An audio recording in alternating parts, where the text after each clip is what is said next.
കർത്താവിൻ്റെ സന്നിധിയിൽ കടന്നു വന്ന എല്ലാ ദൈവമക്കളെയും കർത്താവ് ധന്യമായി അനുഗ്രഹിക്കുമാറാകട്ടെ. തൻ്റെ അടുക്കലേക്ക് ഓടി വന്ന ഒരു ദുഃഖിതരെയും കർത്താവ് വെറുതെ വിട്ടില്ല. അല്പസമയം പ്രാർത്ഥനയ്ക്ക് മറുപടി കൊടുത്തില്ലെങ്കിലും ആ നിലവിളിയുടെ മുമ്പിൽ കർത്താവ് നിന്നിട്ടുണ്ട്. ആ സങ്കടത്തിന് പരിഹാരം വരുത്തിയിട്ടുണ്ട്. അങ്ങനെയാണെങ്കിൽ നമ്മൾ ചില ദീർഘദിവസങ്ങൾ കൊണ്ടോ മാസങ്ങൾ കൊണ്ടോ പ്രാർത്ഥിക്കുന്ന പ്രാർത്ഥനയ്ക്ക് മറുപടി കിട്ടിയില്ല എങ്കിലും ഇന്ന് അതിൻ്റെ ദിവസമാണെന്നുള്ള പ്രത്യാശയോടെ എനിക്ക് ദൈവം മറുപടി തരുന്ന ദിവസമാണെന്നുള്ള പ്രത്യാശയോടെ നമുക്ക് ദൈവസന്നിധിയിലായിരിക്കാം. കടന്നു വന്ന എല്ലാവർക്കും യേശുക്രിസ്തുവിൻ്റെ നാമത്തിലുള്ള ക്രിസ്തീയ വന്ദനങ്ങളെ അറിയിക്കുന്നു. ദൈവം അനുഗ്രഹിക്കട്ടെ. നമ്മൾ വായിക്കപ്പെട്ട സങ്കീർത്തനം ദാവീദിനാൽ രചിക്കപ്പെട്ട ഒരു സങ്കീർത്തനമാണ്.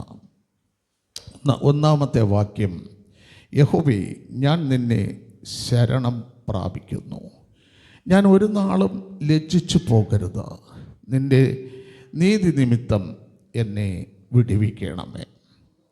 അവൻ ദാവീദ് ഒരു കാര്യത്തിന് വേണ്ടി ദൈവസന്നിധിയിൽ ശരണം പ്രാപിക്കുന്നു.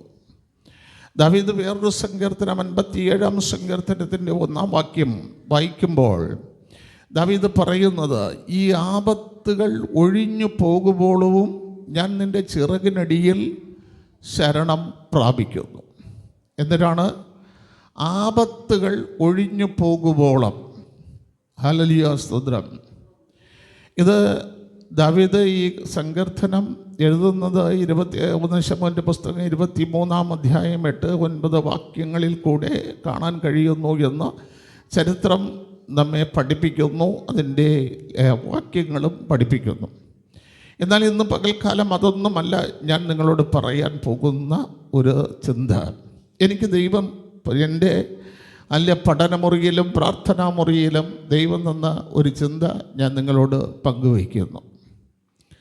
ദാവീദ് എന്തിനാണ് ദൈവസന്നിധിയിൽ ശരണം പ്രാപിക്കുന്നത്? എന്താണ് ദാവീദിൻ്റെ ജീവിതത്തിലെ ആപത്ത്? അതിൻ്റെ സങ്കീർത്തനത്തിൻ്റെ 9-ാം വാക്യം ഒന്ന് വായിച്ച്.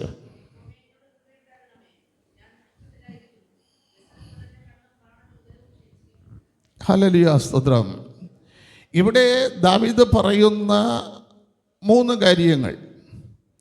ഞാൻ കഷ്ടത്തിലായിരിക്കുന്നു, എന്നോട് കൃപയുണ്ടാകണം. വ്യസനം കൊണ്ട് എൻ്റെ ശരീരത്തിലെ 3 അവയവങ്ങൾ എന്ത് ചെയ്തിരിക്കുന്നു? ക്ഷയിച്ചിരിക്കുന്നു. ഇതാണ് ദാവീദിൻ്റെ കഷ്ടത്തിന് കാരണം. 3 അവയവങ്ങൾ ക്ഷയിച്ചു.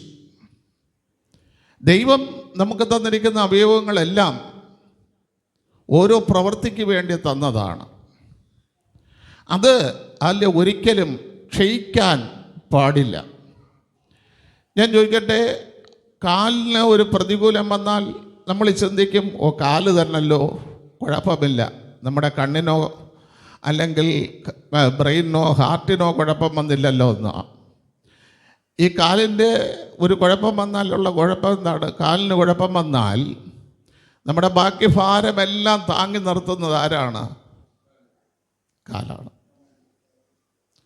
നമ്മളിപ്പോൾ 53 അല്ലെങ്കിൽ ഹല്യാസത്ര ഞാൻ 79 കിലോ വെയിറ്റ് ഉണ്ട്. ഈ 79 കിലോ വെയിറ്റും താങ്ങി നിർത്തുന്നത് ആരാണ്? കാലാണ്. ഈ കാലിനൊരു കുഴപ്പം വന്നാൽ ബാക്കിയെല്ലാം അവിടെ കിടക്കും. അപ്പം ഒരു അവയവം എന്തല്ല, പ്രധാനമല്ലാത്തതായിട്ട് ദൈവം സൃഷ്ടിച്ചിട്ടില്ല. അതിനകത്ത് ദാവീദ് എടുത്തു പറയുന്നു, തൻ്റെ കണ്ണ്, തൻ്റെ പ്രാണൻ, തൻ്റെ ഉത്തരം ക്ഷയിച്ചു, അതുകൊണ്ട് ഞാൻ വ്യസനിച്ചു. പുതിയ നിയമസഭയിൽ കർത്താവിൻ്റെ ഗിരിപ്രഭാഷണത്തിൽ കർത്താവ് പറഞ്ഞ ഒരു ഭാഗം കണ്ണിനെക്കുറിച്ച്. കണ്ണ് അതിലെ മത്തായി സുവിശേഷം 6-ാം അധ്യായം അതിൻ്റെ 22-ാം വാക്യം.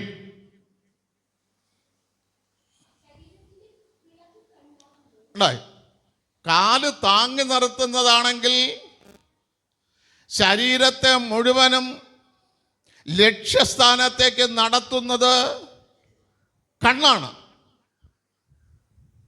ശരീരത്തിൻ്റെ വിളക്കാണ് കണ്ണ്. അപ്പോൾ ഹല്ലേലൂയ, സ്തോത്രം ചെയ്യുന്നു. കാല് താങ്ങി നിർത്തുന്നതാണെങ്കിൽ ജീവിതത്തിൽ ലക്ഷ്യം തെറ്റാതെ എത്തേണ്ട സ്ഥലത്ത് നമ്മെ എത്തിക്കുന്നത് ആര്? കണ്ണാണ്. ഹല്ലേലൂയ, സ്തോത്രം. ഈ കണ്ണിപ്പോൾ ക്ഷയിച്ചിരിക്കുന്നു. ദൈവമക്കളുടെ ജീവിതത്തിൽ ഈ കണ്ണിന് എന്ത് പറ്റിയിരിക്കുന്നു? ക്ഷയം പറ്റിയിരിക്കുന്നു. ലക്ഷ്യമെത്താൻ അവർക്ക് കഴിയുന്നില്ല. ദാവീദിനെ അഭിഷേകം ചെയ്യുമ്പോൾ ഒരിക്കലും ശമൂവേൽ പറഞ്ഞില്ല നിന്നെ രാജാവായിട്ട് അഭിഷേകം ചെയ്തു എന്ന്. ശമൂവേൽ ഒരിടത്തും പറഞ്ഞിട്ടില്ല. ദൈവം ശമൂവേലിനോട് പറഞ്ഞു, ഇശായിയുടെ കുടുംബത്തിൽ ഞാൻ ഒരു രാജാവിനെ കണ്ടിരിക്കുന്നു, പക്ഷെ നിന്നെ രാജാവായിട്ടെന്ന് പറഞ്ഞില്ല. യഹോവ നിന്നെ അഭിഷേകം ചെയ്തിരിക്കുന്നു, ഇത്രേ പറഞ്ഞുള്ളൂ. ആ അഭിഷേകത്തിനകത്ത് രാജാവുണ്ടാകും, ദാസനുണ്ടാകും, യജമാനുണ്ടാകും, അധിപതിയുണ്ടാകും, പ്രഭുവുണ്ടാകും, ഉപദേഷ്ടാവുണ്ടാകും, അതിനകത്ത് ദൈവീക പുരോഹിതനുണ്ടാകും. ഇതിൽ ഏതായിട്ടാണ് ദാവീദിനെ അഭിഷേകം ചെയ്തു എന്ന് ദാവീദിനറിയില്ല. പക്ഷെ അഭിഷേകം ചെയ്ത ആളിനും അറിയാം, ചെയ്യാൻ പറഞ്ഞ ആളിനും അറിയാം. ഇതാരെ ഒളിപ്പിച്ചു വെച്ചു? ദാവീദിനെ ഒളിപ്പിച്ചു വെച്ചു. പക്ഷെ എന്തിനു വേണ്ടി അഭിഷേകം ചെയ്തു എന്നും എന്താണ് നിന്റെ ലക്ഷ്യമെന്നും നീയാണ് ദൈവത്തോട് എന്ത് ചെയ്യേണ്ടത്? ചോദിക്കേണ്ടത്. നിന്റെ ലക്ഷ്യം ഏതാ? നിന്റെ ലക്ഷ്യം നിനക്ക് എവിടം വരെ ഉണ്ട് എന്ന് ദൈവത്തോട് അപേക്ഷിക്കേണ്ടത് നീയാണ്. പക്ഷെ ദാവീദ് എന്ത് ചെയ്തില്ല? അത് അപേക്ഷിക്കുന്നില്ല. അതിനകത്താണ് ഈ കുഴപ്പങ്ങളെല്ലാം പറ്റിയത്. ദാവീദ് നേരെ ആല്യാസ്വദനം ചെയ്യുന്നു. അപ്പൻ പറഞ്ഞു, നീ വേഗത്തിൽ 10 മലരും ആല്യാസ 10 അപ്പവും 1 പറ മലരും എടുത്ത് 10 പാൽക്കട്ടയും എടുത്ത് നിന്റെ 3 സഹോദരന്മാർ യുദ്ധസ്ഥലത്തുണ്ട്, അവർ ക്ഷീണിച്ചും ഭയപ്പെട്ടും ഇരിപ്പുണ്ട്, അവർക്ക് വേഗത്തിൽ കൊണ്ടുവന്ന് കൊടുക്കാൻ പറഞ്ഞു. ഈ വേഗത്തിൽ അവർക്കിടെ വിശപ്പ് മാറ്റാനില്ല, വേഗത്തിൽ നിനക്കവിടെ ഒരു പ്രവൃത്തി ചെയ്യാനുണ്ട്. ഇതാണ് അപ്പൻ സൂചിപ്പിച്ചത്. ഇത് ദാവീദ് മനസ്സിലാക്കുന്നില്ല. നിനക്കവിടെ വേഗത്തിൽ ഒരു പ്രവൃത്തി ചെയ്യാനുണ്ട്. ദാവീദ് അവിടെ പോകുമ്പോൾ ദാവീദിൻ്റെ കയ്യിൽ കവണിയുണ്ട്, അല്ല കല്ലില്ല. കല്ലെപ്പോഴാ ദാവീദ് എടുത്തത്?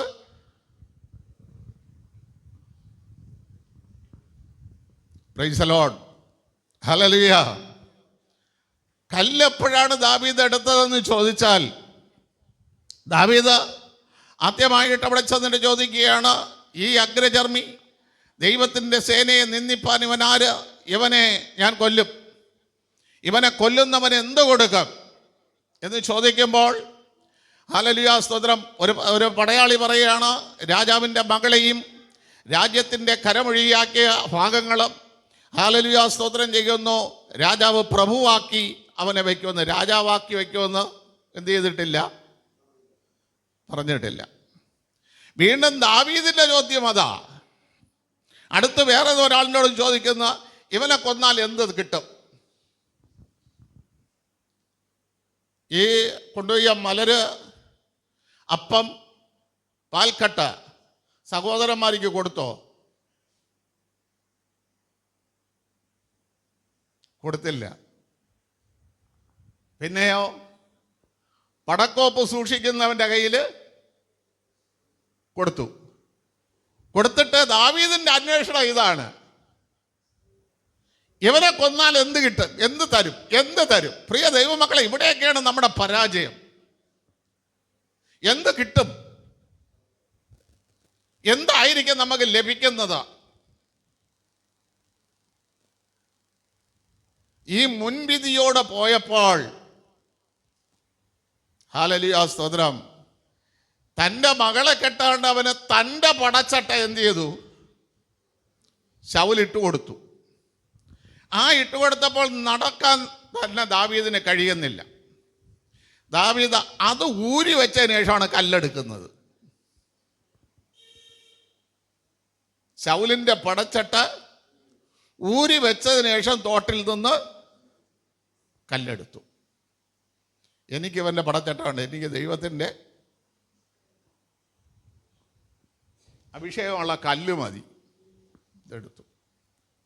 ഹല്ലേലൂയ സ്തോത്രം. അപ്പോൾ കണ്ണിനാണ് എന്ത് ചെയ്യേണ്ടത്? ആദ്യം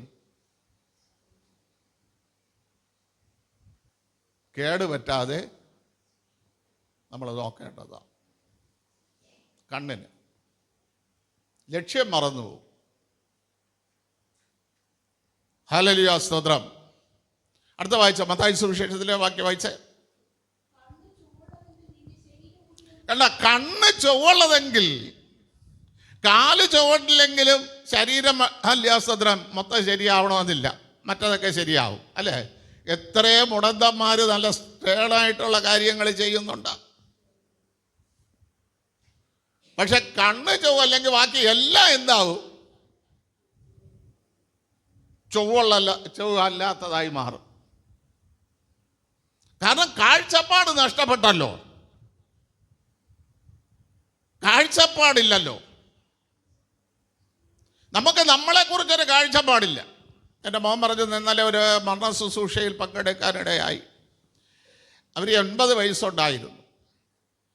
64 വയസ്സ് വരെ അവർ തേങ്ങ ഒഴുത്തി വന്ന് 10 തേങ്ങ വാങ്ങിക്കും, അല്ലെങ്കിൽ 20 തേങ്ങ വാങ്ങിക്കും. അതിനെ ചുമന്ന് നമ്മളെ വഴിമുക്കിലും അല്ലെ ചന്തയിലുമൊക്കെ കൊണ്ട് നടന്ന് വിറ്റാണ്. ഒരു മോളാണ് അവർക്കുള്ളത്. ആ മകളെ വളർത്തിയത്. മനസ്സിലായ ഞങ്ങൾക്ക്? ഒരു മോള്, ആ മകളെ വളർത്തിയ അപ്പൻ മരിച്ചു, കൊച്ചിലെ തന്നെ മരിച്ചു. അവർ 20 വർഷമായിട്ടുള്ളൂ രക്ഷിക്കപ്പെട്ട് സ്നാനപ്പെട്ടിട്ട. ഞാൻ ഈ TTAയുടെ പ്രവർത്തനം നടത്തിക്കൊണ്ടിരിക്കുമ്പോൾ ശരിക്കും ഓഡിയോ ബൈബിള് പലർക്കും ഞാൻ വിതരണം ചെയ്തു. 10-30ഓളം ഓഡിയോ ബൈബിൾ വിതരണം ചെയ്തു. ഈ മാതാവിൻ്റെ വീട്ടിലും ഈ ഓഡിയോ ബൈബിൾ കൊടുത്തവൻ ഞാനാണ്. ഇവർ നമ്മൾ ഹാളിൽ നിന്ന് പ്രാർത്ഥിച്ചാൽ, ഇവർ കിടക്കയായി വരുന്ന 3-4 വർഷം കൊണ്ട് ഇവർ 3 വർഷത്തിന് മുമ്പോട്ടായി കിടക്കയായി. പക്ഷേ എങ്കിലും എണീറ്റിരുന്ന് ആഹാരം കഴിക്കും. ഈ മരിക്കുന്നതിൻ്റെ തലേദിവസം രാത്രിയും നല്ല രീതിയിൽ ആഹാരം കഴിക്കും. നമ്മൾ ഹാളിൽ ചെന്ന് നിന്ന് പ്രാർത്ഥിച്ചിട്ട് പോയാൽ മാതാവ് പറയും, എനിക്കങ്ങനത്തെ അസുഖങ്ങളൊന്നുമില്ല, പകർച്ചവ്യാധിയൊന്നും, പാസിഞ്ഞ് വരണം. എൻ്റെ തലയിൽ കൈവച്ച് പ്രാർത്ഥിച്ചിട്ടാണ് പാസ് എന്ത് ചെയ്യാൻ. മനസ്സിലായില്ലേ? നമ്മൾ ആര് ചെന്നിരുന്നാലും അവർക്കുള്ളൊരു പ്രത്യേകതയാണ്, തലയിൽ കൈവച്ച് പ്രാർത്ഥിച്ചിട്ട് എന്ത് ചെയ്യാവൂ, പോകാവൂ. എല്ലാ മാസവും ഭവന പ്രാർത്ഥന വയ്ക്കുന്ന ഒരു മാതാവ്. ഒരു മാസത്തേക്ക് മുമ്പായിട്ടാണ് അവർക്ക് എണീക്കാൻ വയ്യാത്ത അല്ലെങ്കിൽ ശരീരം വേദനിക്കുന്ന രോഗത്തിൽ അവർ കിടക്കയായത്.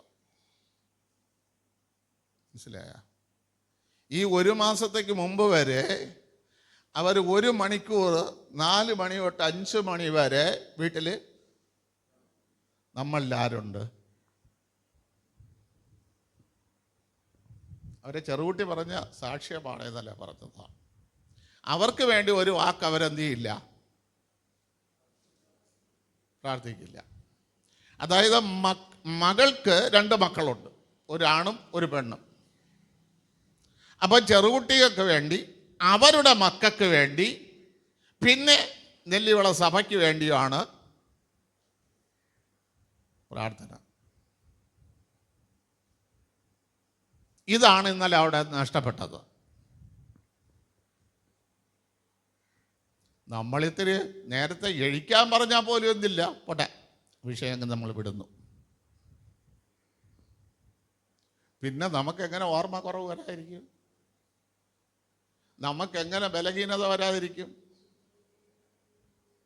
മനസ്സിലായില്ലേ? ദൈവം നമ്മെ വിളിച്ച വിളിയുണ്ട്, അതിൻ്റെ ലക്ഷ്യമുണ്ട്. ആ ലക്ഷ്യത്തിൽ നീ എത്തണം. ഇപ്പൊ കണ്ണ് ചൊവ്വല്ലാത്തത് കൊണ്ട് ശരീരം മുഴുവനും എന്തല്ലാതായി? ചൊവ്വല്ലാത്തതായി. അങ്ങനെ ചൊവ്വല്ലാത്തതായി മാറിയപ്പോൾ, ഹല്ലേലൂയ സ്തോത്രം, കണ്ണ് എന്നുള്ളൊരു കുഴപ്പം കൂടെ നിങ്ങൾ വായിച്ചോ? അല്ല, അതിൻ്റെ 7-ാം അധ്യായ സുവിശേഷം 7-ാം അധ്യായം അതിൻ്റെ 3-ാം വാക്യം.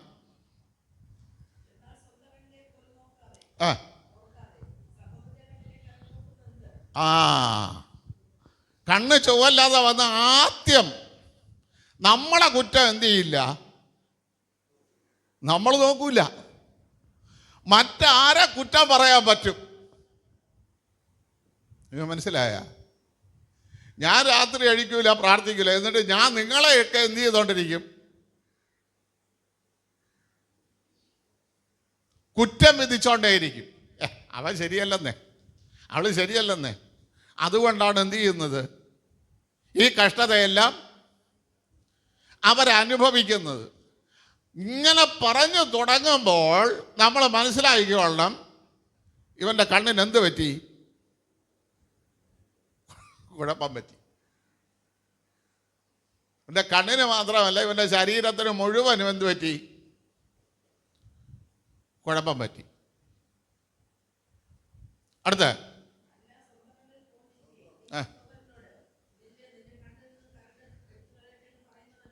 നോക്കണമേ, അല്യോസദൻ കർത്താവിനോട് പോലും പറഞ്ഞ ഒരു കാര്യമുണ്ട്. ആദ്യം നിന്നെ തന്നെ സൗഖ്യമാക്കാൻ. നമ്മൾ ഈ കണ്ണിലെ കോലും വെച്ചുകൊണ്ടാണ് അന്യർക്ക് വേണ്ടിയൊക്കെ പ്രാർത്ഥന, സാക്ഷ്യം പറച്ചിൽ. ഇതാണെന്ന് ജനം വിടുവിക്കപ്പെടാത്തത്. ജനം അനുഗ്രഹിക്കപ്പെടാത്തതിന് കാരണം ഇതാണ്. നമ്മളെ കണ്ണിൽ തന്നെ എന്തുണ്ട്? കോലിരിക്കണം. എന്നിട്ടാണ് അടുത്ത് ചെന്നുള്ളവൻ്റെ വീട്ടിൽ ചെന്നിട്ട് പറയുകയാണ്, ഹല്ലേലൂയ സ്തോത്രം, നിന്റെ കണ്ണിലെ കരട് ഞാൻ എടുത്തു തരാമെന്ന്. എടാ, നിന്റെ വീട്ടിലെ പ്രശ്നം പരിഹരിച്ചിട്ട്, നിന്റെ കടഭാരം പരിഹരിച്ചിട്ട്, നിന്റെ രോഗസൗഖ്യം വന്നിട്ട്, നിന്റെ കുടുംബത്തിനകത്ത് സമാധാനം ലഭിച്ചിട്ട് നീ സമാധാനത്തിൻ്റെ ക്രിസ്തുവിനെ പറയാൻ പുറത്തു പോ.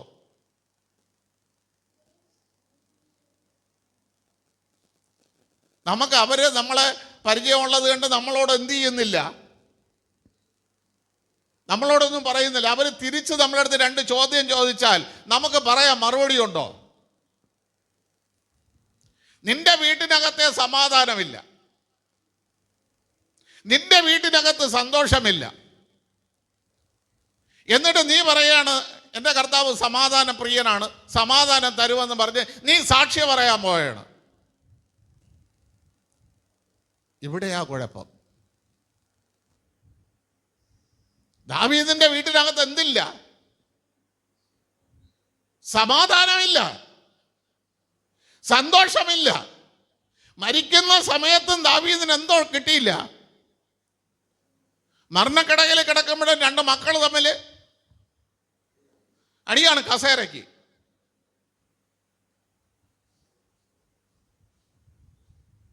മനസ്സിലായില്ലേ? ദാവീദ് പറയണ, എൻ്റെ കാഴ്ചപ്പാട് നഷ്ടപ്പെട്ടു.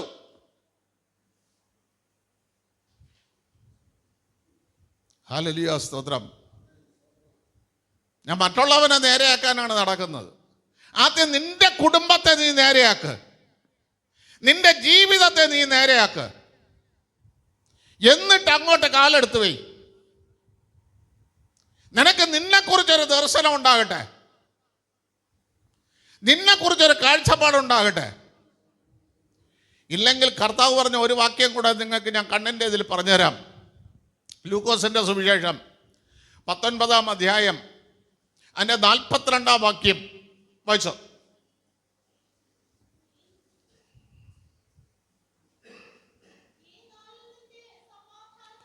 കണ്ട, കണ്ണിന് കുഴപ്പം വന്നാൽ നിന്റെ സമാധാനത്തിനുള്ളത് നീ അറിയാതെ പോവും.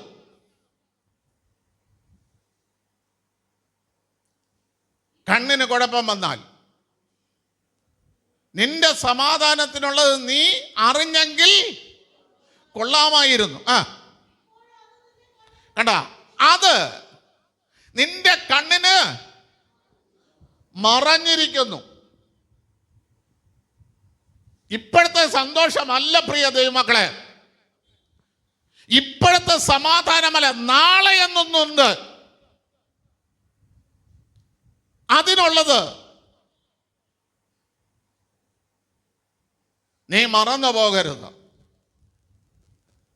നീ മറന്നു പോകരുത്. ഹല്ലേലൂയ, സ്തോത്രം. ഈ മാതാവിന് ചെറുമക്കൾ അവരെ പൊന്നുപോലെ നോക്കി. 2 ചെറുമക്കൾ, 1-2 വർഷമല്ല, 4 വർഷം കൊണ്ട് അവർ ഒന്നിനും പോകുന്നില്ല, ഒരു ജോലിക്കും പോകുന്നില്ല. പക്ഷേ ഈ ചെറുമക്കളുണ്ടല്ല, അവർക്ക് വേണ്ടുന്നതെല്ലാം പൊന്നുപോലെ കൊടുത്ത് ഒരു പാവപ്പെട്ട വീടാ, 6 സെൻറ്റ് തറയേ ഉള്ളൂ. നമുക്കൊക്കെ കൂടുതൽ തന്ന്,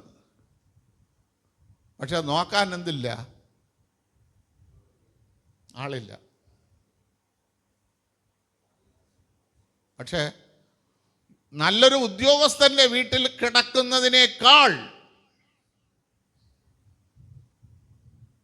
10-60,000 രൂപ ശമ്പളം വാങ്ങുന്ന ഒരുത്തൻ്റെ വീട്ടിൽ കിടക്കുന്ന മാതാവിനേക്കാൾ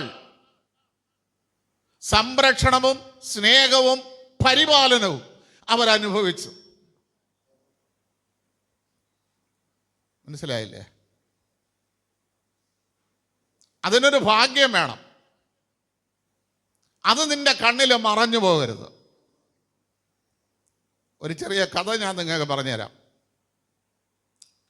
ഒരു കാട്ടിൽ ഒരു പട്ടിയും ഒരു ആനയും ഭയങ്കര സുഹൃത്തുക്കളായിരുന്നു.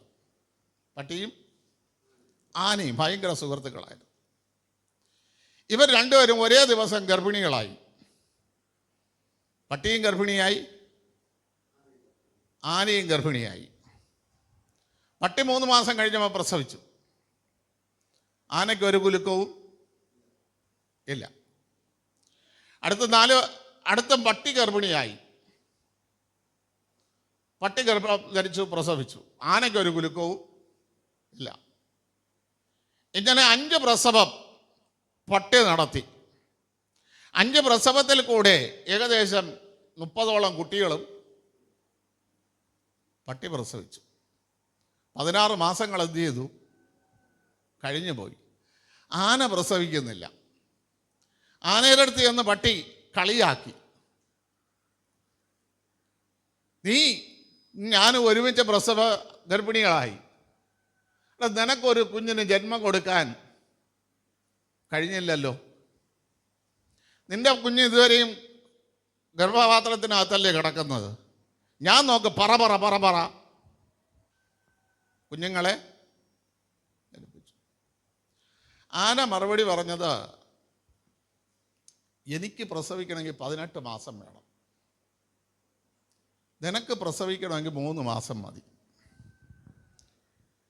നിന്റെ മക്കള് വഴിയെ നടന്നു പോയാൽ ആരും കല്ലെറിയും, ഒരു മനുഷ്യരും വീട്ടിനടുത്ത് കയറ്റൂല. അങ്ങനെയുള്ള കുട്ടികളെയാണ് നീ പ്രസവിച്ചത്. ഞാൻ പ്രസവിക്കുന്നത് റോഡെ എൻ്റെ കുട്ടി പെയ്യാൽ സകലരും അതിശയത്തോടെ നോക്കും. 1. 2, രാജാക്കന്മാരെ എഴുന്നള്ളിക്കാൻ കൊണ്ടുവരുന്നത് എൻ്റെ കുട്ടിയുടെ പുറത്താണ്. നിന്നെ ചവിട്ടി ആ ഏരിയയിൽ അടുപ്പിക്കില്ല. അപ്പം രണ്ടും തമ്മിൽ ജനിക്കണതിന് ഒരുപാട് വ്യത്യാസം. ജനിപ്പിച്ച ഒന്നിനെ ജനിപ്പിച്ചാലും അതേപോലെ ജനിപ്പിക്കണം. അല്ലാതെ ഒരുപാട് ജനിപ്പിച്ചിട്ടൊന്നും. ഇത് ദീപിക മാസികയിൽ വന്നൊരു കഥയാ. കൊച്ചുകുട്ടിയൊക്കെ വായിച്ചിട്ടില്ല അല്ലേ? പോട്ടെ. കൊച്ചുകുട്ടികൾ വായിക്കുന്ന ഒരു കഥ, മാസികയിൽ വന്നൊരു കഥ. ഒരുപാട് മക്കളുണ്ടെന്ന് പറഞ്ഞിട്ട് കാര്യമൊന്നുമില്ല. നന്മയ്ക്ക് വേണ്ടി പിടിവലി കൂടുന്ന മക്കള് എന്തരുണ്ട് പേഴ്സിൽ, എന്തരുണ്ട് ബാക്കി എടുക്കായി. എടാ, അപ്പനെയും അമ്മയെയും സ്നേഹിക്കുന്ന മക്കൾ ജനിക്കണം, പരിപാലിക്കുന്ന മക്കൾ ജനിക്കണം, പോറ്റി പുലർത്തുന്ന മക്കൾ ജനിക്കണം. അതവരുടെ ഹൃദയത്തിനകത്ത് താല്പര്യം വന്നാൽ അതിൻ്റെ നന്മ ദൈവം കൊടുക്കും. പക്ഷെ അവരുടെ ഹൃദയത്തിനകത്ത് താല്പര്യം വന്നില്ലെങ്കിൽ ആ നന്മയെ ദൈവം കട്ട് ചെയ്യും. ഇവിടെ പറയുന്നു, നിന്റെ കണ്ണിൽ അത് ഇപ്പൊ മറഞ്ഞിരിക്കുക. എന്ത് ചെയ്തിരിക്കുന്നു? മറഞ്ഞിരിക്കുന്നു. ഈ കണ്ണ് എങ്ങനെ പ്രകാശിക്കും? മറഞ്ഞിരിക്കുന്ന കണ്ണ് എങ്ങനെ പ്രകാശിക്കും? അതിന് ഞാൻ വചനം തരാം. നമ്മൾ നാട്ടുവർത്താനം ഒന്നും പറയുന്നില്ല. സങ്കീർത്തനം 19 ഇടെ അതിൻ്റെ 8-ാം വാക്യം വായര്.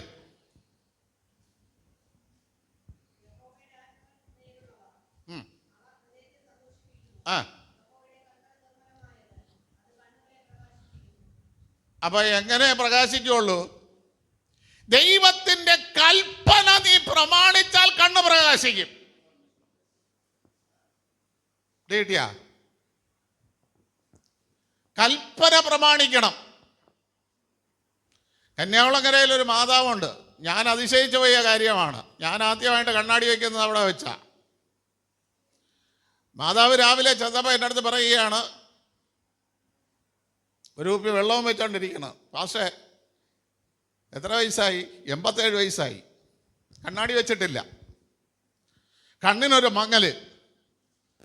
മാസ്റ്റർ ഒരു കുപ്പി വെള്ളം പ്രാർത്ഥിച്ചെടുക്കണം, രാവിലെ കണ്ണൊന്ന് കഴുകായി. ഞാൻ അന്നപ്പെട്ട്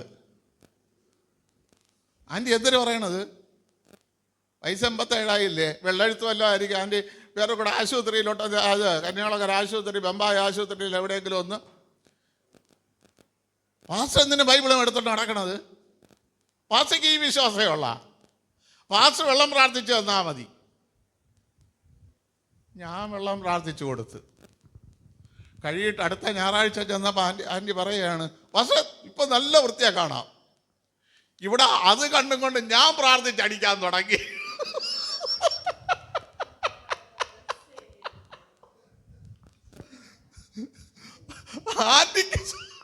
ആൻറ്റി കണ്ണാശുപത്രി പോകാതെ, ആശുപത്രി പോകാതെ ആൻറ്റിക്ക് സൗഖ്യമായി.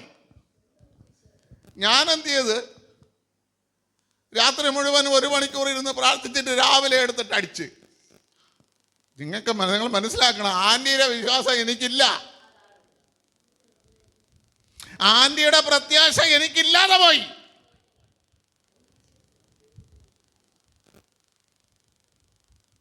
ഇത് നിങ്ങൾ മനസ്സിലാക്കണം. ആൻറ്റി കൽപ്പന അനുസരിക്കുന്ന ആൻറ്റി. ഒരു കസേര ആൻറ്റി തനിക്ക് കിട്ടിയ 1200 രൂപയല്ലേ മുമ്പേ പെൻഷൻ. ആ പെൻഷൻ പൈസ എടുത്തിട്ട് 350 രൂപ കൊടുത്തൊരു കസേര വാങ്ങിച്ചു. വാങ്ങിച്ചിട്ട് ആ കസേര കണ്ടിട്ടിട്ട് പറയണം, ആൻറ്റിയുടെ 2 മക്കള് പാസ്റ്റർമാരാണ്. അത് IPC-യിലെ ഹാബേലും അല്ല യോസഫും. 2 പ്രവാചകരാണ്. ചുള്ളിമാനൂർ AG-യിലെ പ്രവാചകനാണ് മൂത്തമോൻ. വീട്ടിൽ അന്വേഷിച്ച് വന്നാൽ ഈ കസേര എടുത്തിട്ട് ഇരിക്കാൻ പോയാൽ പറയും, എടാ ആ കസേരയെ തൊടരുത്, അതെൻ്റെ പാസ്റ്റർക്കുള്ളത്. ഇരുത്തില്ല. എടാ പാസ്റ്റർ കസേരയിൽ കയറി ഇരിക്കാൻ നീ വളർന്നില്ല, നീ എഴുതിയടാ. നമ്മളെ വീട്ടിൽ ഇതുണ്ടാ? ഉണ്ടാ? ഒരു പൂക്കളുള്ള ഒരു ഗ്ലാസ് അന്നത്തെ വില 8 രൂപ വെച്ചിട്ടുണ്ട്. ഈ ഗ്ലാസ്സിൽ ആർക്കും ചായ കൊടുക്കൂല, ആർക്കും വെള്ളം കൊടുക്കൂല. ഇതെൻ്റെ പാസ്റ്റർക്കുള്ളത്. കൽപ്പന.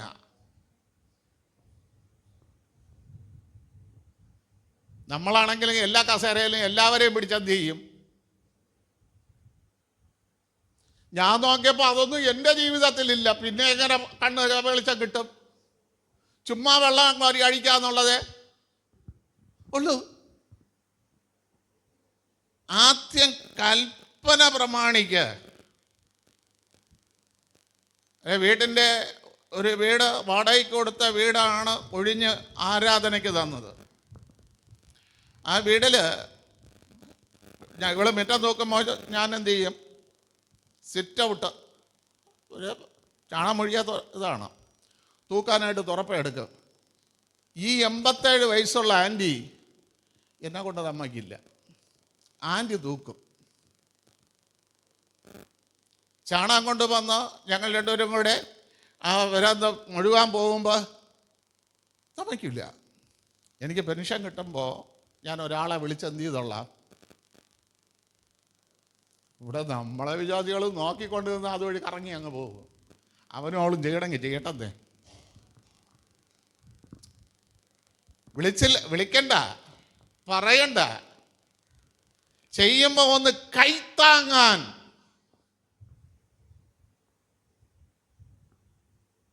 കറങ്ങി പെയ്യിട്ട് നോക്കിക്കൊണ്ട് പോകും. മനസ്സിലായില്ലേ? നിന്റെ കണ്ണ് എങ്ങനെ പ്രകാശിക്കും? നിന്റെ കണ്ണിൽ എങ്ങനെ പ്രകാശം വരും? ദൈവത്തിൻ്റെ കൽപ്പന, ദൈവത്തിൻ്റെ കൽപ്പന നീ അനുസരിക്കുക. ഞാൻ ഇന്നലെ അനുവിൻ്റെ വീട്ടിൽ VC ചെറിയാൻ പാസ്റ്റർ പ്രസംഗിച്ച ഒരു വാദം പറഞ്ഞു. നമ്മളെ പള്ളിയിലാണെങ്കിൽ അത് പ്രസംഗിക്കാൻ പറ്റുമോ? സമയത്തിന് പള്ളിയിൽ വരാത്തവൻ, നേരത്തെ എഴിച്ചു പോകുന്നവൻ, ദശാംശം കൊടുക്കാത്തവൻ, ഇവരെല്ലാം എന്താണ്? സഭയ്ക്ക് ഭാരമാണെന്ന്. വെറുതെ അധ്വാനിപ്പിക്കാനായിട്ട്, ദൈവത്തെ കൊണ്ട് അധ്വാനിപ്പിക്കാനായിട്ട് കടന്നു വരുന്നവർ. നമ്മളെ അങ്ങനെ ഒരു ഭാഗം ഒന്ന് ചിന്തിച്ചൊന്ന് നോക്ക. നമുക്ക് ആക്ക് സഭയിൽ കടന്നു വരാനുള്ള യോഗ്യതയുണ്ടോ? നമുക്കങ്ങനെ വെട്ടിത്തുറന്ന് പ്രസംഗിക്കാൻ പറ്റുമോ?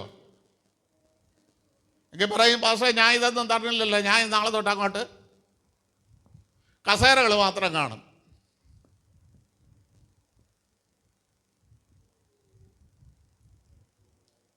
നിന്റെ കണ്ണ് പ്രകാശിക്കണമെങ്കിൽ കൽപ്പന, ദൈവത്തിൻ്റെ കൽപ്പന നീ അനുസരിക്കുന്നതാകണം.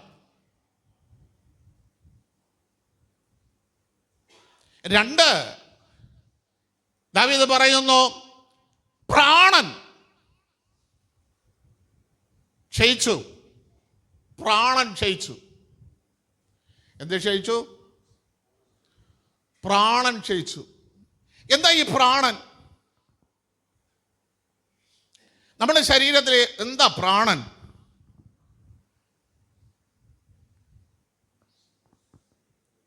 ആത്മാവാണോ?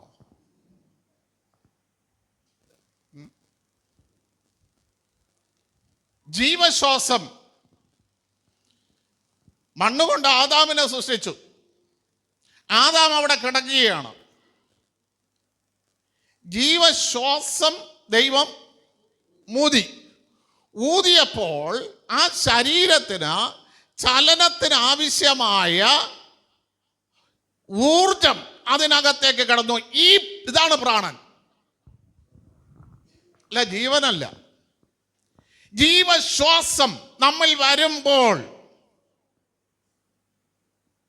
അതിനെ അതിന്റെ പ്രവൃത്തിക്ക് യോഗ്യമാക്കി തീർക്കുന്ന ഒരു ഊർജം. ഈ ഊർജം എന്ത് ചെയ്തിരിക്കുന്നു? എന്നിൽ ക്ഷയിച്ചു.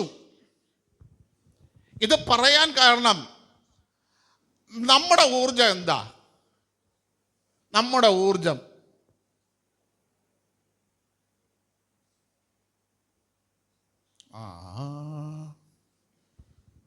ഹല്ലേലൂയ, സ്തോത്രം.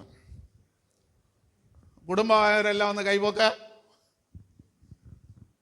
ഹല്ലേലൂയ. അപ്പൊ നിങ്ങളെ ഊർജം എന്ത്? നിങ്ങളെ പ്രാണൻ എന്ത്? ഭർത്താവിന് ഭാര്യ പ്രാണൻ, ഭാര്യയ്ക്ക് ഭർത്താവ് പ്രാണൻ. പിടികിട്ടിയ? വചനമുണ്ടോ? വചനമുണ്ടോ? യിരെമ്യാ പ്രവാചകന്റെ പുസ്തകം 12-ാം അധ്യായം 7-ാം വാക്യം.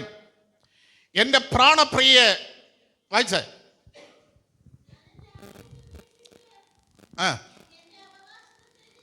അവകാശത്തെ ത്യജിച്ചു എൻ്റെ പ്രാണപ്രിയയ്ക്ക് ശത്രുവിൻ്റെ കയ്യിൽ ഏൽപ്പിച്ചിരിക്കുന്നു.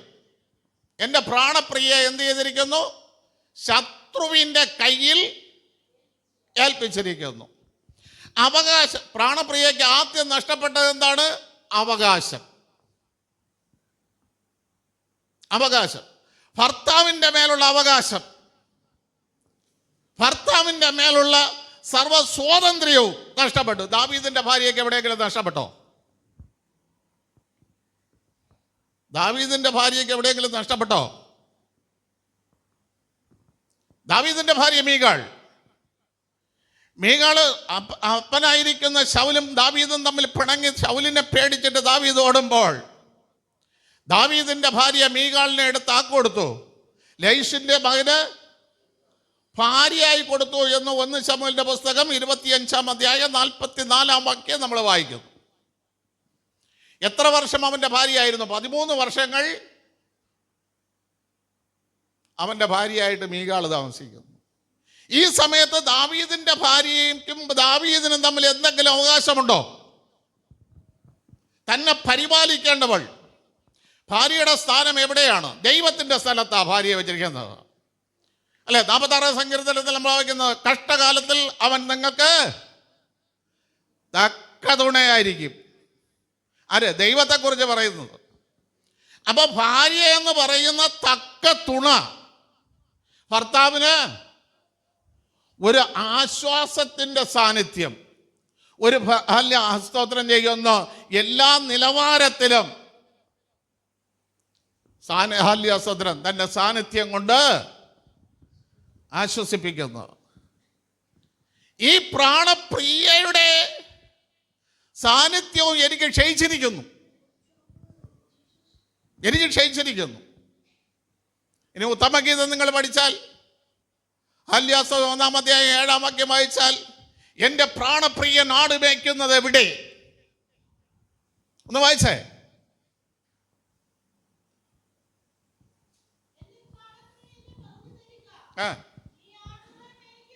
നീ ആടുകളെ മേയ്ക്കുന്നത് എവിടെ? ഉച്ചയ്ക്ക് കിടക്കുന്നത് എവിടെ?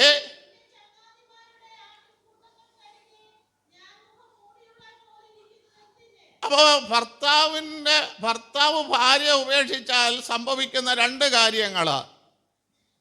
ഭർത്താവ് ജോലി ചെയ്യണത് എവിടെയെന്നറിയില്ല, പോണത് എവിടെയെന്നറിയില്ല, എവിടെ താമസിക്കണമെന്നും ഭാര്യയ്ക്ക് ഒരു അറിവും ഉണ്ടാവില്ല. ഒന്നാ, അവൻ അല്യാസത്തിന് എവിടെ തങ്ങിയിട്ടാണ് വരണമെന്നും, നീ എന്ത് എവിടെ പോയിരുന്നെ, നീ എന്നെ ഇടിക്കണേ എന്താടി, നിനക്ക് വല്ലതിനും കുറവുണ്ടാ?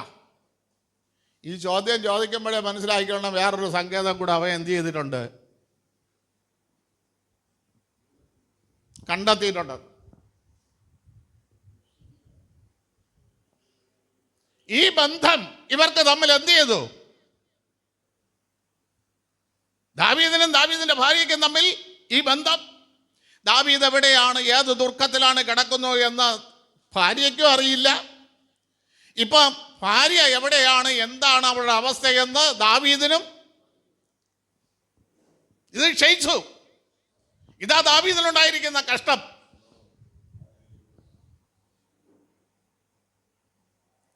മൂന്ന്, അവിടെ പറയുന്നത് ആല്യാസ്തോത്രം ചെയ്യുന്നു, ഉദരം. എന്താ ഉദരം?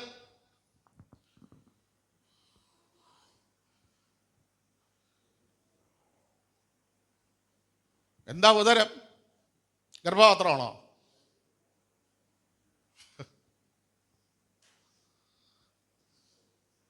പിന്നെ ഹല്യാസദ്രം അബ്രഹാമിനോട് എന്താ പറഞ്ഞത്? ഉൽപ്പത്തി പുസ്തകം 15:4 അബ്രഹാമിനോട് ദൈവം പറഞ്ഞത്, നീ എനിക്ക് എല്ലാ അവകാശങ്ങളും തന്നു, പക്ഷേ എൻ്റെ ദാസനായിരിക്കുന്ന ഏലിയാസറാണ് ഇതിൻ്റെ എല്ലാം അവകാശി എന്ന് പറയുമ്പോൾ കിട്ടിയ 15:4 ആ ആ ആ അപ്പൊ അബ്രഹാമിന്റെ ഉദരത്തിൽ നിന്ന് ഗർഭപാത്രമാണോ? ആണോ? അല്ല. നമുക്ക് അവകാശിയായി തീരാൻ വേണ്ടി ദൈവത്താൽ ജനിക്കപ്പെട്ടവൻ, നമ്മുടെ അവകാശത്തിന് യോഗ്യമായി ദൈവം നമുക്ക് തന്നവൻ, അതാ ഉദരം. അവരൊരിക്കലും അവകാശിയാകില്ല. നിന്റെ ഉദരത്തിൽ നിന്ന് പുറപ്പെടുന്നവൻ, ആ ഉദരത്തിൽ നിന്ന് പുറപ്പെടുന്നവൻ എപ്പോഴാ ഭാഗ്യമുള്ളതാകുന്നത്? കർത്താവ് പറഞ്ഞതൊന്ന് പറ. എപ്പോഴാണ് ആ ഉദരത്തിൽ നിന്ന് ജനിക്കുന്നവൻ അതിൻ്റെ അവകാശിയായി തീരാൻ തക്കവണ്ണം ഭാഗ്യവാനായി തീരുന്നത്? ഹല്ലേലൂയ, സ്തോത്രം. പറഞ്ഞോ. ലൂക്കോസ് അതിന് റെഫറൻസ് പുതിയ നിയമത്തിലേക്ക് പോകാം. ലൂക്കോസ് 11 അതിന്റെ 27.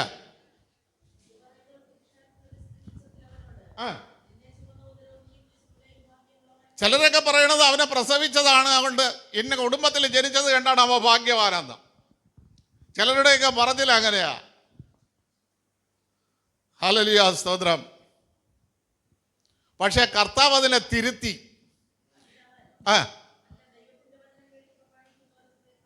കണ്ട, ദൈവത്തിന്റെ വചനം കേട്ട് പ്രമാണിക്കുന്ന ഭാഗ്യവാനായ മക്കൾ നിനക്കുണ്ടാകണം. ദൈവത്തിന്റെ വചനം അങ്ങനെ പ്രമാണിച്ച് ദാവീദിന്റെ മക്കൾ പ്രമാണിച്ചെങ്കിൽ അമ്മോൻ കയറി താമറാനെ എന്ത് ചെയ്യില്ല? പ്രേമിക്കോ? പിടികിട്ടിയ? ദൈവം നേരിട്ട് കൊന്ന ഒരു വ്യക്തിയുടെ പേര് പറ. ദൈവം നേരിട്ട് കൊന്ന ഒരു വ്യക്തിയുടെ പേര് പറ. പ്രസംഗിച്ച് വന്നപ്പോൾ ഞാൻ ചോദിച്ചതാ. പോട്ടെ, അത് ഒരു ഹോംവർക്ക്. ദൈവം നേരിട്ട് കൊന്ന വ്യക്തി ആര്, എന്തുകൊണ്ട് കൊന്നു? ഒരു ഹോംവർക്ക് പഠിച്ചോണ്ട് വാ അടുത്ത ഞായറാഴ്ച.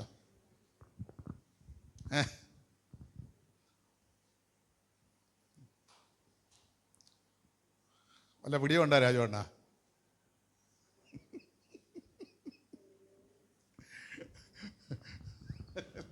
ഗീതാ സിസ്റ്റർ പുസ്തകങ്ങൾ വരയ്ക്കുകയാണ്. എവിടെയോ എന്തോ. ഹല്ലേലൂയ, സ്തോത്രം. പോട്ടെ, നമുക്ക് വചനത്തിലേക്ക് പോവാം. ഈ ആപത്തുകൾ ഒഴിഞ്ഞു പോകുവോളം ഞാൻ നിന്റെ ചിറകിൻ കീഴിൽ ശരണം പ്രാപിക്കുന്നു. ഞാൻ ലജ്ജിച്ചു പോകരുത്. ഇതാണ് ദാവീദിന്റെ ആവശ്യം. ഞാൻ നിന്റെ ചിറകിൻ കീഴിൽ ശരണം പ്രാപിക്കുന്നു. എന്ത് ചെയ്യരുത്? ഞാൻ ലജ്ജിച്ചു പോകരുത്. ഞാൻ നിന്നെ ശരണം പ്രാപിക്കും. ഈ കർത്താവിൻ്റെ ചിറകെന്ന് പറയുന്നത് ഒരു ലോകം മുഴുവനും മൂടുന്ന ചിറക്. ഈ ചിറകിനകത്ത് ആരൊക്കെ വരണമെന്ന് നമ്മളാണ് തീരുമാനിക്കേണ്ടത്. അല്ല, ദൈവം ഒരിക്കലും എന്ത് ചെയ്യില്ല? തീരുമാനിക്കില്ല. ദൈവം പറയുന്ന ജീവനും മരണവും നിന്റെ മുമ്പിൽ വെച്ചിട്ടുണ്ട്, ദോഷവും ഗുണവും നിന്റെ മുമ്പിൽ വെച്ചിട്ടുണ്ട്, അനുഗ്രഹവും ശാപവും. ഇപ്പോഴും നോക്കട്ടെ, നിങ്ങൾ മറിച്ച പുസ്തകത്തിൽ തന്നെ ഉണ്ട്, പക്ഷേ അതിപ്പം നോക്കണ്ട. ഇനി ഞാൻ ഒരു ചോദ്യം പറഞ്ഞുതരാം. നോഹയോട് ദൈവം പെട്ടകം പണിയാൻ പറഞ്ഞു, അല്ലേ? എത്ര അളവ്?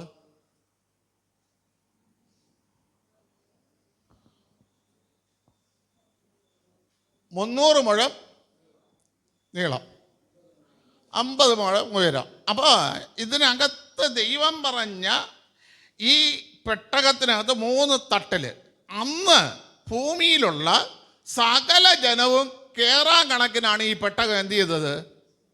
ദൈവത്തിനറിയാം 300 മുഴം ആകുമ്പോൾ 450 അടി. ഇത്രയും വീതിയുള്ളൊരു പെട്ടകം പണിതാൽ അന്നത്തെ കാലഘട്ടത്തിൽ ഈ ഭൂമിയിൽ എത്ര ജനം ജീവിച്ചിരിപ്പുണ്ടോ അവരെല്ലാം മാനസാന്തരപ്പെട്ടാലും ഈ പെട്ടകത്തിനകത്ത് കയറാൻ ഉള്ള സ്ഥലം. പക്ഷേ എത്ര പേരെ കയറിയുള്ളൂ? അപ്പം ബാക്കി ഉള്ള സ്ഥലം. അതേപോലെയാണ് നമ്മളെ ഈ സഭകൾ.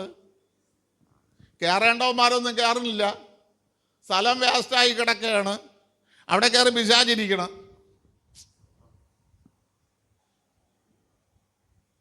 പിടികിട്ടിയാ നിങ്ങൾക്ക്? ഇവിടെ കർത്താവിൻ്റെ ചിറകിൻ കീഴിൽ ദാവീദ് അഭയം പ്രാപിക്കുമ്പോൾ ദാവീദിൻ്റെ അമ്മുമ്മ ആര്?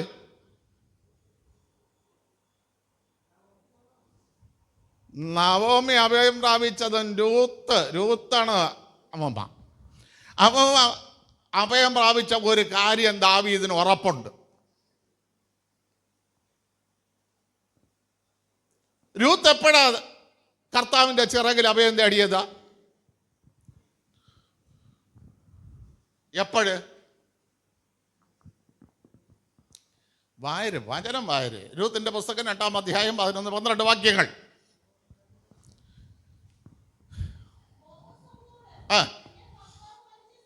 എപ്പോഴെപ്പോഴ്? ആ സമയത്ത് എന്താണ് രൂത്തിന്? പറ. ദുഃഖമാണോ സന്തോഷമാണോ? ഭർത്താവ് മരിച്ചത് സന്തോഷമാണോ? അപ്പം എപ്പോഴാണ് ചിറകിൻ്റെ കീഴിൽ വരേണ്ടത്? തന്നെ നമ്മളപ്പോഴും പിറുപിറുത്ത് കൊണ്ട് എന്ത് ചെയ്യും? ഓ, ഇത്രയും കാലം വ്യാപിച്ചിട്ട് ഒരു നിവർത്തിയുമില്ല, കഷ്ടത മാറണമില്ല. എടാ, ചിറകിൻ്റെ കീഴിൽ വരാനാണ് ഈ കഷ്ടത തന്നത്. പക്ഷെ ആ സമയത്ത് നീ എവിടെ? ചിറകിന് വെളിയിൽ കിടന്നുകൊണ്ട് പിറുപിറുക്കുന്നു. പിറുപിറുപ്പ്. ദൈവം ബോബസിന് ഹല്യാസ്തോത്രം ചെയ്യുന്നു. രൂത്തിന്റെ ഭർത്താവിനെ മരിപ്പിച്ചതിന് കാരണം തന്നെ എവിടെ വരാൻ? കർത്താവിൻ്റെ ചിറകിൽ വരാൻ. ബോബസ് പറയുന്ന വാക്കുണ്ടോ?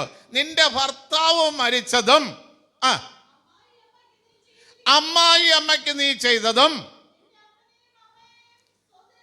കണ്ട. എന്തെല്ലാം വിടണം?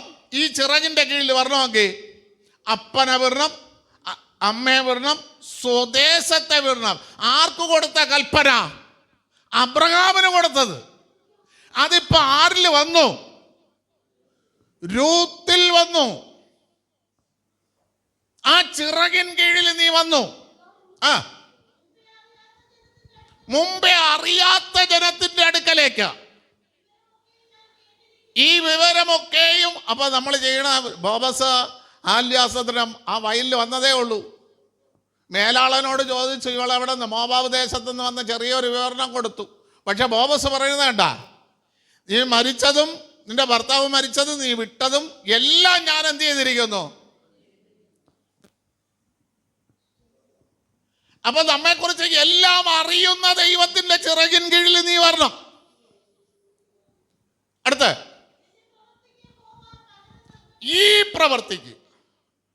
അല്ലാതെ നീ കാണിക്കേണ്ടല്ല, ദശാംശം തന്നേണ്ടല്ല,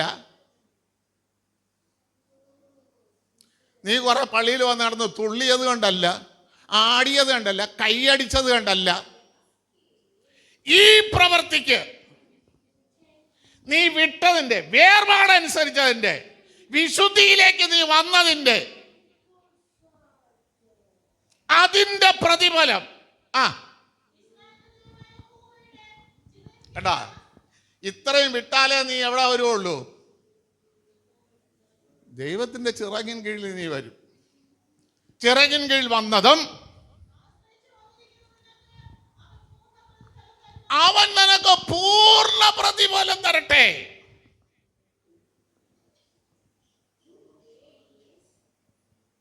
ഇവിടെ കിട്ടിയ പൂർണ്ണ പ്രതിഫലം. രൂത്തിന് കിട്ടിയ പൂർണ്ണ പ്രതിഫലങ്ങളൊന്ന് പറ. 2:14 വായര്.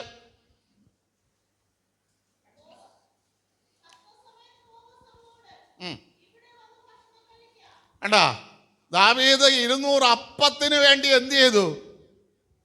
നാബാന്റെ വീട്ടില് കെഞ്ചിയില്ലേ? കൊടുത്തോ?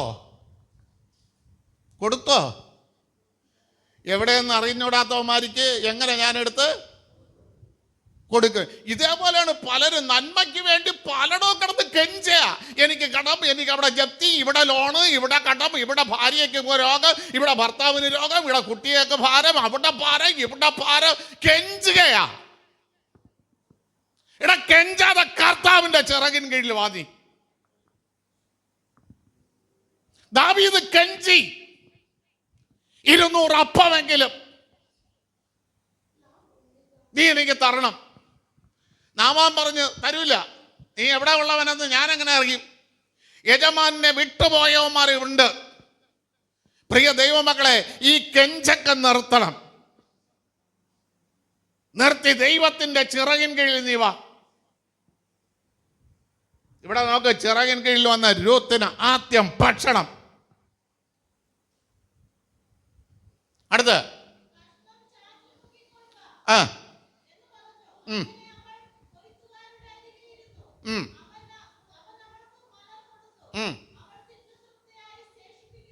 കണ്ടാ തിന്ന്. ദാവീദിന് ഈ അനുഭവം കിടക്കണം, അമ്മുമ്മയുടെ അനുഭവം. ഞാൻ തിന്ന് തൃപ്തയാകണമെങ്കിൽ എൻ്റെ അമ്മുമ്മ തേടിയ ഒരു സ്ഥലമുണ്ട്, ചിറക്. ഇന്ന് ആർക്കും അത് വേണ്ട, ആ ചിറക് വേണ്ട. എനിക്ക് എങ്ങനെയെങ്കിലും എന്ത് ചെയ്യണം? എൻ്റെ ജീവിതത്തിൽ തൃപ്തി വരണം, ശേഷിപ്പും ഉണ്ടാവും.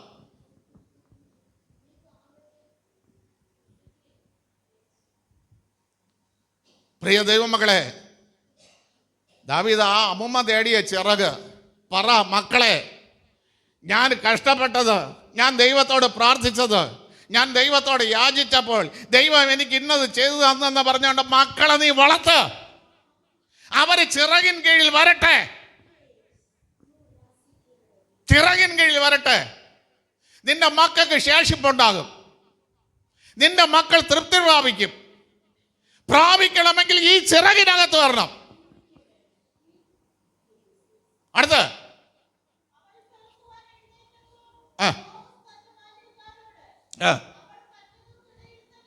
കണ്ടാ, നമ്മള് മരിച്ചിനെ മൂടും, മരിച്ചിനെയും പറക്കാൻ പോണത് എവിടെ? പണ്ട് മരിച്ചിന് നോക്കുന്ന സ്ഥലത്ത് ഒരുപാട് പേര് പെട്ടിയും കൊണ്ടുവരും. മരിച്ചിന് വീണ വിളയിൽ പോകും. എവിടെ പോകുന്നത്?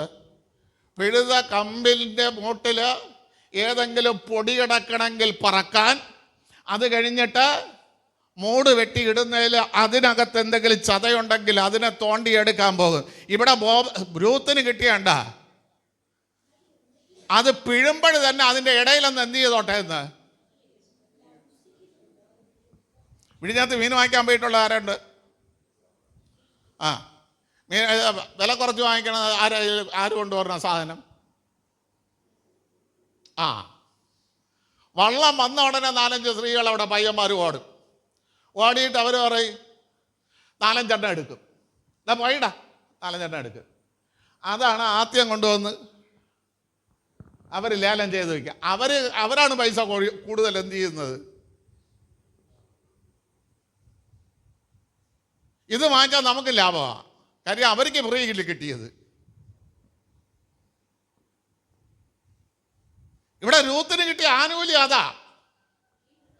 പറിക്കുന്നിടത്ത് തന്നെ എന്ത് ചെയ്തോളണം, അവളെ അതിൻ്റെ ഇടയിൽ നിന്ന് പറക്കിക്കോട്ടെ. അടുത്ത് അവളെ നോക്കളെ, അവളെ എന്ത് ചെയ്തിരുന്നാലും, ഏത് യവൻ പറക്കിയാലും അവളെ എന്ത് ചെയ്യരുത്. അവളെ വലിയ മൂട്ടിൽ നിന്ന് പറിച്ചെടുത്തിരുന്നാലും അവളെ വഴക്കം പറയരുത്, ഉപദ്രവിക്കരുത്. അവളെ ഉപദ്രവിക്കരുത്. നോക്കണമേ, അവൾക്ക് പറക്കാൻ വേണ്ടിയിട്ട് അവൾക്ക് ഇതിൽ കറ്റയിൽ നിന്ന് പൊഴിച്ചെടുക്കാൻ പ്രയാസമാണെങ്കിൽ നിങ്ങൾ എന്ത് ചെയ്യണം? കർത്താവിൻ്റെ ചിറകിൻ്റെ കീഴിൽ വന്നുള്ള അനുഭവം മനസ്സിലായ? ഈ ചിറകിനകത്ത് കയറിയിട്ടുണ്ടാ? ഇന്ന് വരെ ഈ ചിറകിനകത്ത് കയറിയിട്ടുണ്ടോ? വർഷങ്ങൾ കുറെ കഴിഞ്ഞല്ല, കൊടിയും പിടിച്ചു കൊണ്ട് നടക്കാൻ തുടങ്ങിയിട്ട ഈ ചിറകിനകത്ത് ഇന്ന് വരെ കയറിയിട്ടുണ്ടോ? ഇവിടെ വിശുദ്ധ വേദപുസ്തകം എടുത്താൽ പോരാ, എവിടെ കയറണമെന്ന് ആദ്യം പഠിക്കണം. എവിടെ കയറിയാൽ എന്ത് കിട്ടുമെന്ന് മനസ്സിലാക്കണം. അല്ലാതെ കറങ്ങിക്കൊണ്ട് ഇങ്ങനെ കറങ്ങി പെയ്യിട്ട് കിട്ടി എന്തിന് കിട്ടി? ഞാൻ കുറേ വാഴ കണ്ടിട്ടുണ്ട്, അതിൻ്റെ ഇല കിട്ടും. അതിനകത്ത് വെക്കേണ്ട സാധനം കിട്ടണമെങ്കിൽ അകത്ത് വരണം, ചിറകിനകത്ത് വരണം. അടുത്ത, അവളെ ശകാരിക്കരുത്.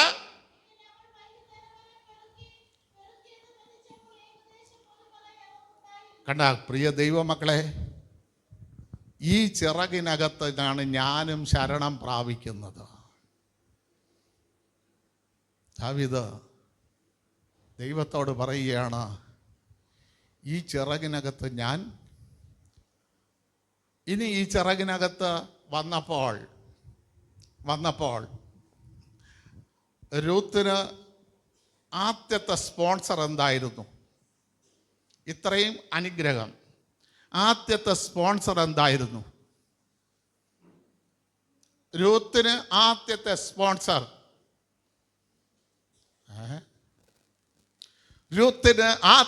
സ്പോൺസർ എന്തായിരുന്നു? വയറ്. രൂത്തിന്റെ പുസ്തകം 3:1.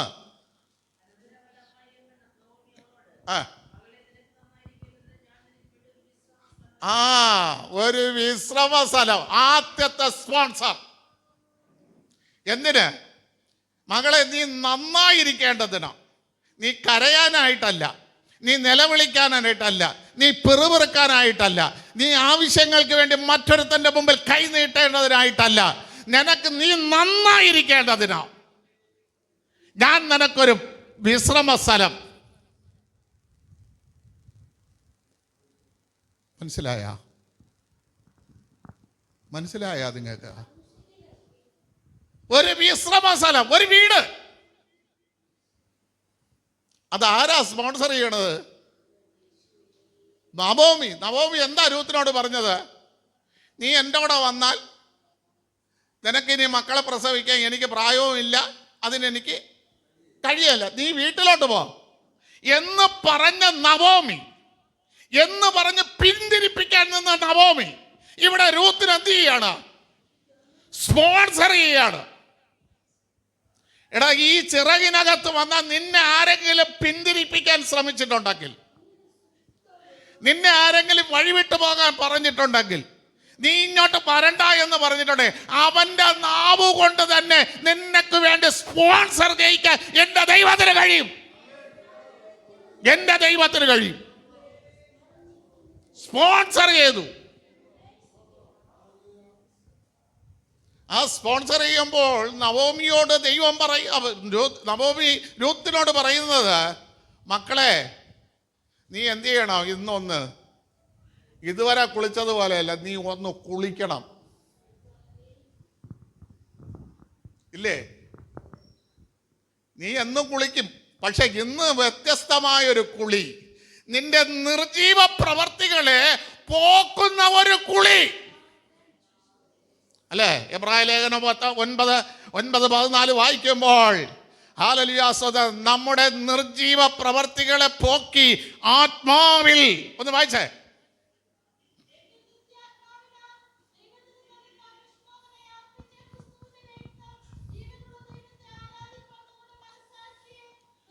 നിർജീവ പ്രവർത്തികളെ, നിന്റെ മോവാബ് ദേശത്ത് നിനക്കുണ്ടായിരുന്ന സകല പ്രവർത്തികളെയും നിർജീവമാക്കുന്ന ഒരു കുളി. മോവാബ് ദേശത്ത് മക്കളെ നീ ജീവിച്ചതുപോലെ അല്ല. ഇവിടെ നിനക്ക് വിശ്രമ സ്ഥലം ഒരുക്കണമെങ്കിൽ ഞാൻ ഒരുക്കാൻ പോകുന്ന ദേശത്തില് ഒരു വിശ്രമ സ്ഥലത്തിന് നിർജീവ പ്രവർത്തികളെ പോക്കുന്ന ഒരു കുളി.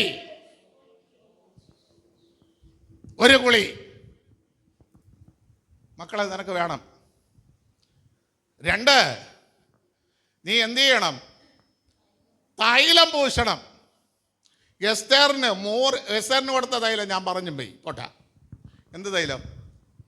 മൂറിൻ തൈലം. കേടുകൾ പോക്കുന്ന തൈലം. സുഗന്ധ തൈലമല്ല കൊടുത്തത്. അവളുടെ ജീവിതത്തിലെ ഇന്നലെ വരെയുള്ള കേടുകൾ എന്ത് ചെയ്തു? നീക്കുന്ന തൈലം. എത്ര തൈലമുണ്ട്? പോട്ടെ പോട്ടെ, വിഷയം വിട്ടു അല്ലേ? ഹല്ലേലൂയ, സ്തോത്രം.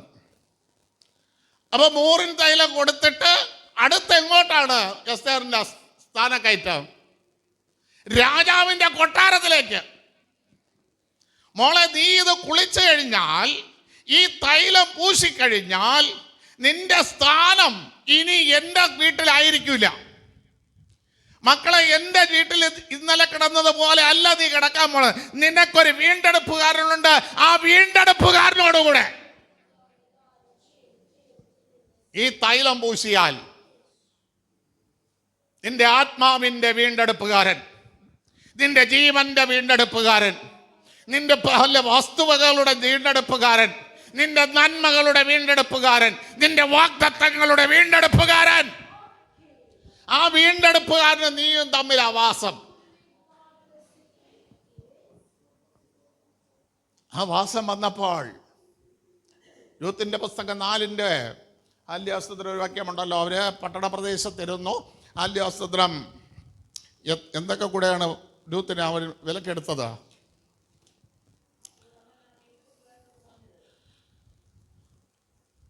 ഹല്ലേലൂയ, സ്തോത്രം. 4-ാം അധ്യായത്തിൽ മരിച്ചവൻ്റെ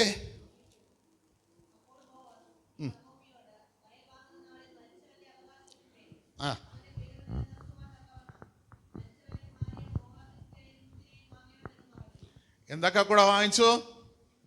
ഇവക്ക് ആരിൽ നിന്നൊക്കെ അവകാശം കിട്ടാറുണ്ടോ ആ അവകാശമെല്ലാം മരിച്ച എൽക്കാനയുടെ അല്ലേ, അവളെ കുടുംബത്തിൽ, നവോമിയുടെ കുടുംബത്തിൽ 3 പേരെന്ത് ചെയ്തു? മരിച്ചു. മഗ്ലോൻ, ഗില്യോൻ, എൽക്കാന. ഇവരുടെ എല്ലാത്തിൻ്റെ അവകാശം ആരിൽ കൂടെ വന്നു? ആർക്ക് വന്നു? രൂത്തിന് വരത്തക്ക രീതിയിൽ ബോവസ് അവളെ വിവാഹം നടന്ന രീതി ഇതാ. ചിറകിന്റെ കീഴിൽ വന്നാൽ, മനസ്സിലായ? ചിറകിന്റെ കീഴിൽ വരണം നീ. പിനാറ്റ് നടക്കാനല്ല. ചിറകിന്റെ കീഴിൽ വന്നാൽ നിനക്ക് വിശ്രമ സ്ഥലം ഉണ്ടാകും, തൃപ്തി ഉണ്ടാകും, ശേഷിപ്പുണ്ടാകും. നിനക്ക് എവിടെയൊക്കെ കിടക്കണ നന്മയുണ്ടോ അതെല്ലാം നിന്റെ കയ്യിൽ വരും. അത് മാത്രമാണ്. ഇനിയുള്ള ഒരു അനുഗ്രഹം കൂടെ പറ. 4:12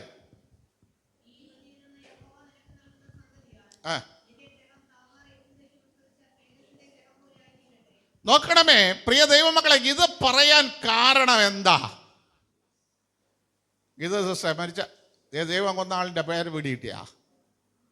ആര്? പെരസിന്റെ അപ്പനല്ല, യഹൂദയുടെ മൂത്ത മോൻ ശെബ. യഹോവ നേരിട്ട് കൊന്നു.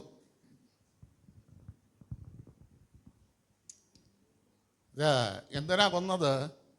കല്യാണം കഴിച്ചത് ഹിദ്യ സ്ത്രീയെ, കനാന്യ സ്ത്രീയെ അല്ലേ, കനാന്യ ഹിദ്യയെ സ്ത്രീ വിവാഹം കഴിച്ചു. അബ്രഹാമിൻ്റെ കൂടാരത്തിലുള്ള വിശ്വാസം എന്തില്ല ഉള്ളവരെയാണോ കല്യാണം കഴിച്ചത്?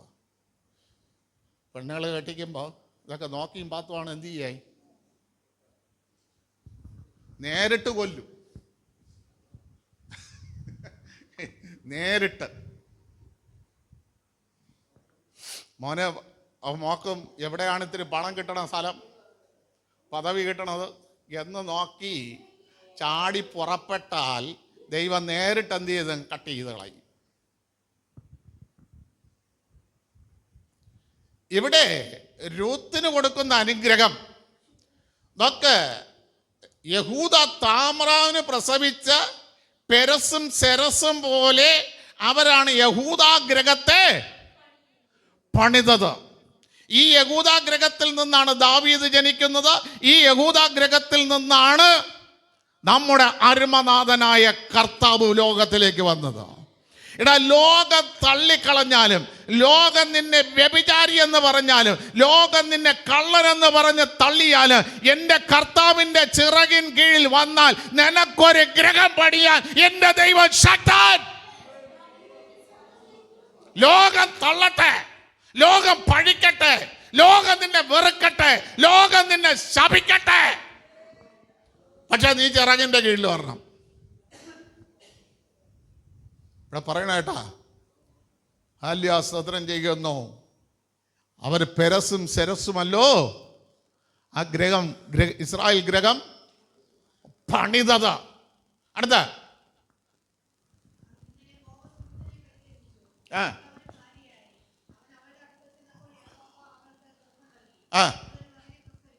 നോക്കണമേ, ഇവിടുത്തെ പ്രത്യേകത, ഡോണ് അവിടെ ജാൻസിയുടെ അടുത്ത് പോയി ഒരു കുഞ്ഞിനെ കിട്ടിയെന്നല്ല പറഞ്ഞത്. സാബിൻ മീകയുടെ അടുത്ത് പോയി ഒരു കുഞ്ഞിനെ കിട്ടിയെന്നല്ല പറഞ്ഞത്. അനീഷ് അനുവിൻ്റെ അടുത്ത് വന്നിട്ട് ഒരു കുഞ്ഞിനെ കിട്ടിയെന്നല്ല പറഞ്ഞത്. അല്ല, അജയൻ ദീപയുടെ അടുക്കൽ വന്നിട്ട് ഒരു കുഞ്ഞിനെ കിട്ടിയെന്നല്ല പറഞ്ഞത്. ഹല്യോസ്തോത്രം. ആശിഷ് സന്ധ്യയുടെ അടുക്കൽ പോയിട്ട് ഒരു കുട്ടിയെ കിട്ടിയെന്നല്ല പറഞ്ഞത്. അടുത്ത് ചെല്ലുന്നത് വരെ നിനക്ക് യോഗ്യതയുള്ളു. അതിനപ്പുറം പ്രവർത്തിച്ചത് എൻ്റെ ദൈവമാണ്.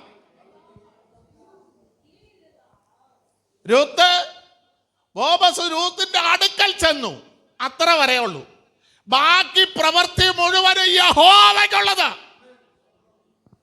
അവിടെ എഴുതിയിരിക്കുന്നു, യഹോവ അവർക്ക്. അപ്പൊ ആ ഉത്തരവാദിത്വം ആക്കുള്ളത് ഉദരഫലം കൊടുക്കുന്ന ആർക്കുള്ള ഉത്തരവാദിത്വം? ദൈവത്തിനുള്ള ഉത്തരവാദിത്വം. മനസ്സിലായ? അതിന് നീ കുളിക്കണം, വിശേഷ തൈലം, മൂറിൻ തൈലം പൂഷണം. യഹോവ അവൾക്കൊരു തലമുറയെ കൊടുത്തു. ആ തലമുറയുടെ പ്രത്യേകത വരെ ഒന്ന്, അമ്മച്ചിക്ക് വീണ്ടെടുപ്പുകാറായി. ഇന്ന് ചെറുമക്കൾ ചോദിക്കണം, ചത്തില്ലേ അവള് കിടന്ന പെറുവിറുത്ത് മനുഷ്യന് ഒരു സ്വസ്ഥതയും.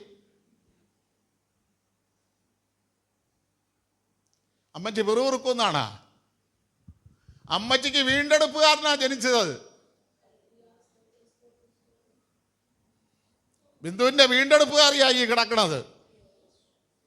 അല്ലാതെ അവള് പറയുന്നത് അമ്മച്ചി ശല്യം, തലയിലൊരടിയും അടിച്ചിട്ട് ശല്യം. വീണ്ടെടുപ്പുകാരിയാ. ഹല്ലേലൂയ, സ്തോത്രം. കൂടെ അവള് എന്ന് പറയും, ഈ അമ്മച്ചി പറയും പോലെ ഒന്നും കേൾക്കില്ല, അപ്പച്ച ശല്യം. മനസ്സിലായില്ലേ? വീണ്ടെടുപ്പുകാരനാ. അടുത്ത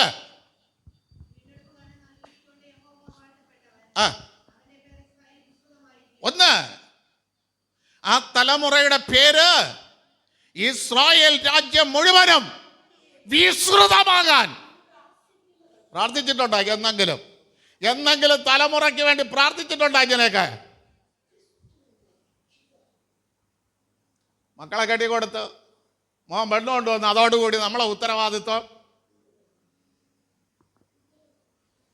തീർന്നല്ല, അതേപോലെ തന്നെ തീർന്നു. പ്രാർത്ഥന വേണ്ട, നിന്ന് സുഖിച്ച്. ഞാൻ പറയാം, വീട്ടിനകത്ത് സ്ത്രീയൊക്കെയുള്ള ജോലി 3 മണിക്കൂർ. കഞ്ഞി വേണോ, തോരൻ വേണോ, അവിയൽ ഒരു കറി വേണോ, മീൻ വേണോ, പൊരിക്കണോ, 3 മണിക്കൂറത്തെ ജോലിയുള്ളൂ. അതിനപ്പുറം ജോലി ഒരു സ്ത്രീകൾക്കും ഇല്ല. അത് കഴിഞ്ഞിട്ട് എണീറ്റിരുന്ന കൊണ്ട് ബൈബിള് വായിച്ച് തലമുറയ്ക്ക് വേണ്ടി പ്രാർത്ഥിക്കാൻ കഴിയാത്ത ശവങ്ങൾ ഓർത്തോ, നിന്റെ വീണ്ടെടുപ്പുകാരനെ നീ നശിപ്പിക്കുന്നത്, നിന്റെ തലമുറയുടെ അനുഗ്രഹത്തെ നീ നശിപ്പിക്കുന്നത്. ദൈവം ദൂത് പറയും, രാജീയ ചെങ്കോല് കൊണ്ട് നിന്റെ കുടുംബത്തെ അനുഗ്രഹിക്കാനായിട്ട് ഇതാ ഒരു തലമുറയെ തരാൻ പോണെന്ന്. അതിന് വത്തവണ്ണം നീ പ്രാർത്ഥിച്ച് ഒരുങ്ങിയിട്ടുണ്ടോ? ഒരുങ്ങിയിട്ടുണ്ടോ? അവന്റെ പേർ ഇസ്രായേലിൽ വിസ്തൃതമാകട്ടെ. അടുത്ത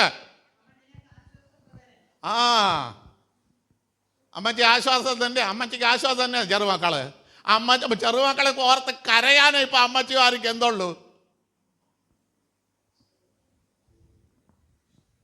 ചെറുമക്കളെ ഓർത്തിട്ടെ കരയാനേ സമയമുള്ളൂ. ഇവിടെ എഴുതിയിരിക്കുന്ന വാക്ക് കണ്ട, അവൻ നിനക്ക് ആശ്വാസകനാകട്ടെ.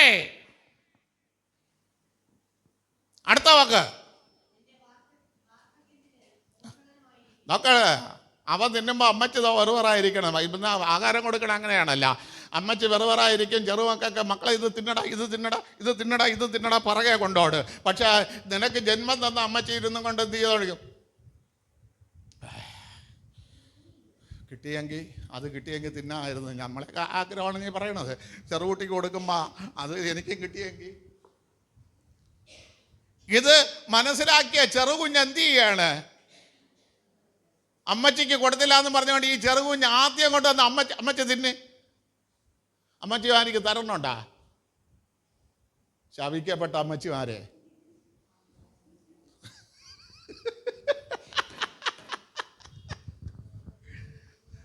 തരുന്നുണ്ടാ അമ്മച്ചിമാർക്ക്? കാര്യം പിള്ളേർ കാണുന്നതെല്ലാം ഇവിടെ ഇരുന്നുകൊണ്ട് പിറുപിറുക്കണല്ലേ. അമ്മയും മക്കളെയും ഒക്കെ അപ്പനെയൊക്കെ ഇരുന്ന് പിറുപിറുത്തിരിക്കുന്ന അമ്മച്ചിയല്ലേ ചെറുകുട്ടികൾ കാണുന്നത്. ഈ കാണുന്ന ചെറുമക്കളെന്ത് ചെയ്യും? എൻ്റെ അമ്മയല്ലേ ഇരുന്ന് പിറുപിറുക്കണം, തരാം നിനക്ക് തരാം. ഇത് കണ്ടു വളരുന്നു. പ്രിയ ദൈവമക്കളെ, നിനക്ക് ആശ്വാസപ്രദനും വാർദ്ധക്യത്തിൽ നിനക്ക് പോഷകനുമായിട്ടാണ് ദൈവം നിനക്കൊരു തലമുറയെ നിന്റെ കുടുംബത്തിൽ തന്നു എന്നുള്ള കാര്യം നീ മറന്നു പോകരുത്. ഇവിടെ ദാവീദ് പറയുന്നു, എൻ്റെ അമ്മച്ചി നിന്റെ ചിറകിൻ കീഴിൽ അഭയം തേടിയപ്പോൾ ഇതൊക്കെ കൊടുത്തെങ്കിൽ എനിക്കും സ്വസ്ഥതയുള്ളൊരു വീട് വേണം. എൻ്റെ മക്കള് ഞാൻ പറയുന്നത് അനുസരിക്കണം. അവരെനിക്ക് ആശ്വാസമാകണം. അവരെനിക്ക് പോഷകനായി മാറണം. ഇതിനു വേണ്ടി ഞാൻ നിൻ്റെ ചിറകിൻ കീഴിൽ വരുന്നു. ഇന്ന് പകൽക്കാലം പ്രിയ ദൈവമക്കളെ, ഹല്യാസുദ്രം മത്തായി സുവിശേഷം 23:37 നമ്മൾ വായിക്കുമ്പോൾ അവിടെ കർത്താവ് പറയുന്നു, യെരൂശലേമേ യെരൂശലേമേ, പ്രവാചകന്മാരെ കൊല്ലുകയും ഹല്യാസുദ്രം പുരോഹിതന്മാരെ കല്ലെറിയുകയും ചെയ്തവളെ, നിൻ്റെ മക്കളെ എൻ്റെ ചിറകിൻ കീഴിൽ അണയ്ക്കാൻ എനിക്ക് എത്ര വട്ടം മനസ്സായി. നിനക്കോ?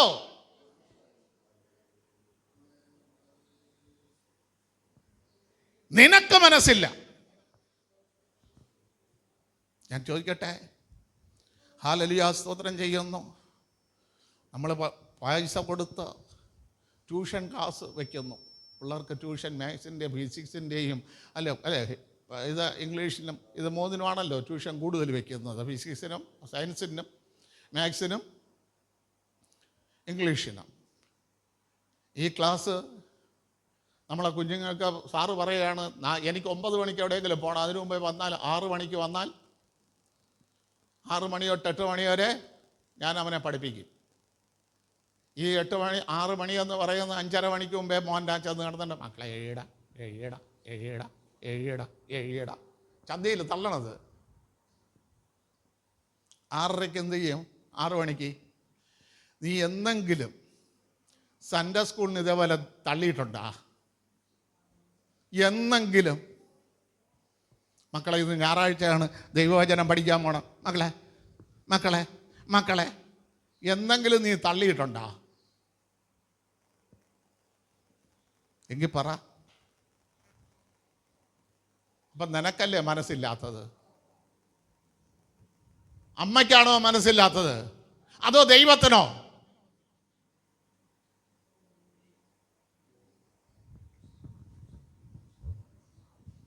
ഇന്ന് പകൽക്കാലം നമുക്ക് ഈ ചിറകിൻ്റെ കീഴിലേക്ക് കടന്നു വരാം. പ്രിയ ദൈവമക്കളെ, ഈ ചിറകിൻ്റെ കീഴിൽ കടന്നു വന്ന് നമ്മുടെ മക്കൾക്ക് നല്ലൊരു വിശ്രമം ഉണ്ടാകട്ടെ, നല്ലൊരു കുടുംബജീവിതം ഉണ്ടാകട്ടെ, നല്ല തലമുറകൾ അവർക്കായി ജനിക്കപ്പെടട്ടെ എന്ന് പകൽക്കാലം അതിനായിട്ട് നമ്മെ തന്നെ സമർപ്പിക്കാം.